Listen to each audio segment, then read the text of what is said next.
Easter ദിന പ്രത്യേക സന്ദേശത്തിലേക്ക് ഏവർക്കും സ്വാഗതം. അതെ, കർത്താവായ യേശു ഉയർത്തെഴുന്നേറ്റ ദിവസമാണല്ലോ ഇന്ന്. യേശുവിൻ്റെ ശരീരം കാണുവാൻ വേണ്ടി കല്ലറയ്ക്കൽ ഇതാ കുറേ സ്ത്രീകൾ വരികയാണ്. എന്നാൽ അവർ വന്നുവെങ്കിലും യേശുവിൻ്റെ ശരീരം കണ്ടില്ല. മാത്രമല്ല, ആ കല്ലറയിൽ ഇതാ 2 ദൂതന്മാരെയാണ് അവർ കണ്ടത്. ആ ദൂതന്മാർ ഇപ്രകാരമാണ് അവരോട് പറഞ്ഞത്. ലൂക്കോസ് എഴുതിയ സുവിശേഷം 24-ാം അധ്യായം അതിൻ്റെ 5-ാമത്തെ വാക്യത്തിൽ ദൂതന്മാർ ഇങ്ങനെ പറഞ്ഞു, നിങ്ങൾ ജീവനുള്ളവനെ മരിച്ചവരുടെ ഇടയിൽ അന്വേഷിക്കുന്നത് എന്ത്? അതെ പ്രിയപ്പെട്ടവരെ, യേശു കർത്താവ് ഇതാ ഉയർത്തെഴുന്നേറ്റിരിക്കുകയാണ്. ഉയർത്ത യേശുവിനെ ആരെങ്കിലും കണ്ടിട്ടുണ്ടോ? അതെ, അതിനെക്കുറിച്ചാണ് ഇന്ന് നിങ്ങളോട് സംസാരിക്കുവാൻ ആഗ്രഹിക്കുന്നത്. ഈ വീഡിയോ പൂർണ്ണമായിട്ട് കണ്ടാട്ടെ.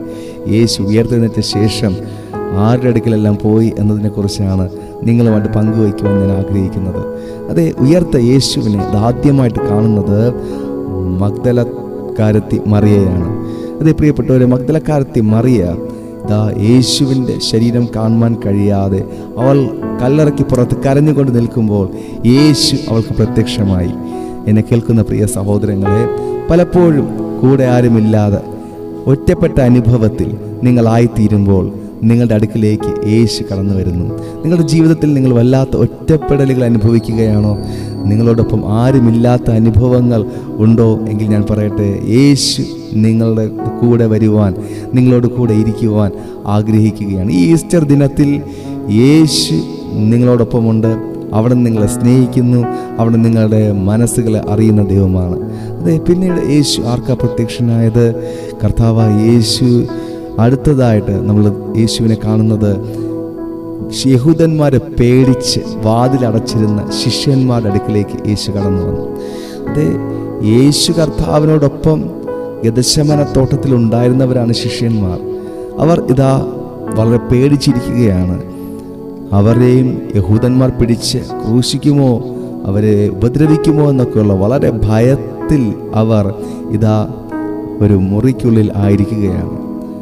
തങ്ങളുടെ സങ്കടം കാണുവാൻ ആരുമില്ല എന്ന് ചിന്തിച്ച് വ്യാകുലപ്പെട്ട് വിഷമിച്ചിരിക്കുമ്പോൾ അവരുടെ നടുവിലേക്ക് യേശു കർത്താവ് വന്നിട്ട് പറയുകയാണ്, നിങ്ങൾക്ക് സമാധാനം. അതെന്നെ കേൾക്കുന്ന പ്രിയപ്പെട്ടവരെ, സമാധാനമില്ലാതെ നാളത്തെ ദിവസം എന്താകുമെന്ന് പറഞ്ഞ് വളരെ ഭയത്തോടെ ആകുലതയോടുകൂടെ ആയിരിക്കുന്നവർ എന്നെ കേൾക്കുന്നുണ്ടോ? ഈ വർഷത്തിൻ്റെ തുടർന്നുള്ള ദിവസങ്ങൾ എനിക്ക് കംപ്ലീറ്റ് ചെയ്യുവാൻ കഴിയുമോ, എനിക്ക് ജീവിച്ചിരിക്കുവാൻ സാധിക്കുമോ എന്ന് കരുതുന്ന ആരൊക്കെ എന്നെ കേൾക്കുന്നുണ്ട്? ഞാൻ നിങ്ങളോട് പറയട്ടെ, കർത്താവായ യേശു നിങ്ങളുടെ ഇന്നലകളെയും നിങ്ങളുടെ ഇന്നിനെയും നിങ്ങളുടെ നാളെയും അറിയുന്ന ദൈവമാണ്. അവിടെ നിന്ന് നിങ്ങളെ കൈവിടുകയില്ല. അതെ, നിങ്ങളോടും ഈ പ്രഭാതത്തിൽ ഉള്ള ഈസ്റ്റർ സന്ദേശത്തിൽ ഞാൻ പറയട്ടെ, യേശു നിങ്ങളെ കാണുന്നു. യേശു നിങ്ങളുടെ ജീവിതങ്ങളെ മാറ്റുവാൻ വേണ്ടി പോകുന്നു. അവിടെ നിന്ന് നിങ്ങൾക്ക് യഥാർത്ഥ സമാധാനം നൽകുവാൻ വേണ്ടി പോകുന്നു. അത് യേശുവിനെ കണ്ട് ശിഷ്യന്മാരുടെ ഉള്ളിൽ ഒരു ഭയങ്കര സമാധാനം ഉണ്ടായി. അവർക്ക് പ്രതീക്ഷകളുണ്ടായി. അതെ, നിങ്ങളുടെ പ്രതീക്ഷകൾ ഇന്ന് ഉണരട്ടെ. യേശു കർത്താവ് മരിച്ചു, ഇനി ഒരിക്കലും ഉയർക്കത്തില്ല എന്ന് എല്ലാവരും പ്രതീക്ഷിച്ചിരിക്കുമ്പോൾ, തീർന്നുവെന്ന് പ്രതീക്ഷിച്ചിരിക്കവെയാണ് യേശു ഉയർത്തെഴുന്നേറ്റത്. യേശു ഉയർത്തെഴുന്നേറ്റെങ്കിൽ നിങ്ങളുടെ ജീവിതത്തിലും നിങ്ങൾക്ക് പ്രതീക്ഷിക്കാം, പ്രത്യാശിക്കാം. ഉയർത്ത യേശു നിങ്ങളുടെ ജീവിതത്തെയും ഉയർപ്പിൻ്റെ അനുഭവത്തിലേക്ക് നയിക്കുവാൻ മതിയായവനാണ്.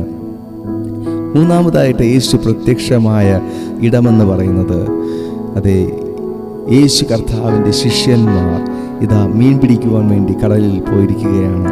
അത് അവർ മീൻ പിടിച്ചുകൊണ്ടിരിക്കുമ്പോൾ, പ്രിയപ്പെട്ടവർ, മീൻ പിടിക്കുവാൻ വലയെറിഞ്ഞു. അവർ പഠിച്ച എല്ലാ കാര്യങ്ങളും ചെയ്തു. പക്ഷേ അവരുടെ വലയിൽ ഒരു മീനും വന്നില്ല. രാത്രി മുഴുവൻ അധ്വാനിച്ചു. പക്ഷെ ഒന്നും കിട്ടാത്ത അനുഭവത്തിലായിരിക്കുമ്പോൾ, അത് ആ പുലർക്കാലം അവർ അവരുടെ പ്രതീക്ഷകളെല്ലാം മങ്ങി. ഇനി ഒന്നും കിട്ടത്തില്ല എന്ന് കരുതി എല്ലാ പ്രതീക്ഷകളും മങ്ങിയിരിക്കുമ്പോൾ യേശു ഇതാ കരയിൽ വന്ന് അവരോട് പറയുകയാണ്, പടകിൻ്റെ വലതുഭാഗത്ത് വല വീശുവിൻ, എന്നാൽ നിങ്ങൾക്ക് കിട്ടും. അതേ പ്രിയപ്പെട്ടവരെ, അവർ അങ്ങനെ വീശി അവർക്ക് പെരുത്ത മീൻകൂട്ടം ലഭിക്കുകയാണ്. ഞാൻ നിങ്ങളോട് പറയട്ടെ, ഇന്ന് നിങ്ങൾ പ്രതീക്ഷയില്ലാതിരിക്കുകയാണോ? നിങ്ങൾ ഒത്തിരി അധ്വാനിച്ചിട്ടും ഒന്നും നേടുവാൻ കഴിയാതെ ആയിരിക്കുകയാണോ? ഞാൻ പറയട്ടെ, ഉയർത്ത യേശുവിന് നിങ്ങളുടെ ജീവിതത്തെ മാറ്റുവാൻ കഴിയും. അത് യേശു ഉയർത്തു, അവിടെ നിന്നും ജീവിക്കുന്നു. ലോകാവസാനത്തുള്ള എല്ലാ നാളും ഞാൻ നിങ്ങളോട് കൂടെയുണ്ട് നല്ല ചെയ്ത കർത്താവ് നിങ്ങളോട് കൂടെയുണ്ട്. അവൻ നിങ്ങളെ ഒരിക്കലും കൈവിടുകയില്ല. ആരൊക്കെ നിങ്ങളെ കൈവിട്ടാലും, ആരൊക്കെ നിങ്ങളെ തള്ളിയാലും യേശു നിങ്ങളെ കൈവിടുകയില്ല. അത് ഈ വാഗ്ദത്തം ലഭിച്ചിട്ട് യേശു എന്നെ കൈവിട്ടു എന്ന് ചിന്തിച്ചു കൊണ്ടിരിക്കുന്ന ആരോ എന്നെ കേൾക്കുന്നുണ്ട്. അവരോട് യേശു ഇന്ന് പറയുകയാണ്, അതേ കുഞ്ഞെ, നീ അങ്ങനെ ചിന്തിക്കുന്നെങ്കിലും ഞാൻ നിന്നെ കൈവിട്ടിട്ടില്ല. ഞാൻ നിന്നോട് കൂടെയുണ്ട്. ഞാൻ നിന്നെ സഹായിപ്പാൻ മതിയായവനാണ്. അതെ, ആ ഒഴിഞ്ഞ പടകിൽ, ഒരു മീനും ലഭിക്കാത്ത ആ പടകിൽ ശിഷ്യന്മാരായിരിക്കുമ്പോൾ അവർ ഇത് തന്നെയാണ് ചിന്തിച്ചത്, യേശു ഞങ്ങളോടൊപ്പം ഇല്ല എന്ന്. പക്ഷേ യേശു അവർക്ക് വേണ്ടി കാത്തിരിക്കുകയായിരുന്നു. അതെ, യേശു നിങ്ങൾക്ക് വേണ്ടി ഇന്ന് കാത്തിരിക്കുകയാണ്. അവിടുത്തെ കരങ്ങൾ നിങ്ങളെ സമർപ്പിക്കൂ. നിങ്ങളുടെ ജീവിതത്തെ പുതിയൊരു അനുഭവത്തിലേക്ക് നിങ്ങളാക്കി തീർക്കുവാൻ അവിടുന്ന് ആഗ്രഹിക്കുന്നു.